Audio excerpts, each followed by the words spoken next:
Athletic pubalgia, or what used to be called a sports hernia, is a really difficult injury in athletes. In this video, I'll describe what the injury is and what treatment options exist to help you recover and return to sports. My name is Dr. David Geier, triple board certified orthopedic surgeon, sports medicine specialist, and anti-aging and regenerative medicine expert. I help you feel, look, and perform your best regardless of age or injury. Now, athletic pubalgia is an injury that almost always involves athletes. Yes, it can happen in people who aren't athletes, but typically that's not been my experience and the experience of most orthopedic surgeons that do sports medicine. This is typically a specific event rather than a wear and tear over time. Basically, the muscles of your lower abs, I can't really show you because it's below the field of the video camera here, but the muscles of the lower abs are pulling up, the muscles of your inner thigh are pulling down, and basically with a traumatic event, it sort of pulls that tissue apart, and the fascia overlying some of those lower abdominal muscles, groin muscles, can rupture. And typically that's some sort of event. I know in soccer, I used to see that when I was the doctor of a pro soccer team, with what's called like a 50-50 ball, where one player is coming across their body trying to kick the ball, but then another player comes and they can try to contract those muscles to kick the ball across their body, but their foot doesn't go because the other player's basically hitting the ball the opposite direction at the same time. So you get this force and it pulls on those, and it can be pretty difficult. Now, it's not usually something that it's so painful you can't do anything. You can put weight on it. A lot of times you can jog and play on it. It's just this nagging type of groin pain that's pretty uncomfortable. And typically it is enough that it makes playing difficult. Now, a lot of athletes can do well without surgery. A period of rest, maybe 3 to 6 weeks in physical therapy can be enough.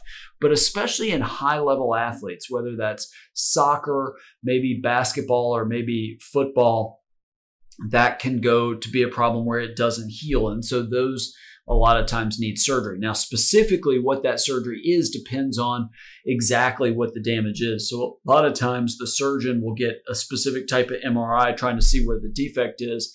And then that can include potentially repairing that fascia. I know sometimes it can involve releasing part of the tendon. There's a variety of different ways to do it.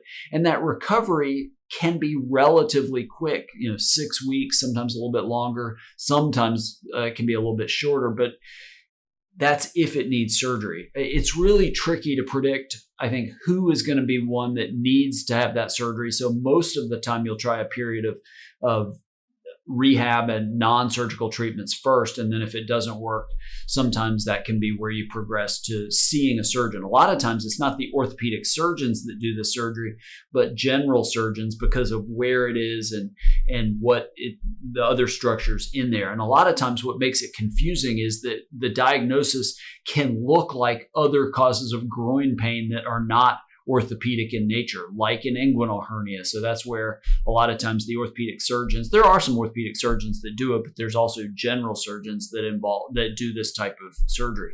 As far as other treatments, especially if you're trying to get this to heal without surgery, maybe that's where there's a role of peptides, things like BPC 157, to try to get that muscle and fascia to heal without surgery. It's never been studied either in animals or humans for that problem, but I could see that being something that's reasonably worth trying. I'm not promoting it. That's something that's considered experimental by the FDA, but if you're interested in that, you could talk to your doctor and see if he or she thinks that's a good idea to try to help get that tissue to heal without surgery. But a very, very tricky problem, and can really linger for a long period of time as people try to figure out what it is and try to get better while they're trying to get back to their sport or exercise. All right, I'd love to hear your experience with your hip or groin injury. Leave those in the comments below this video. Just know that if you are asking for medical advice with a question in those comments, I can't give you specific medical advice. So what I try to do is take those questions,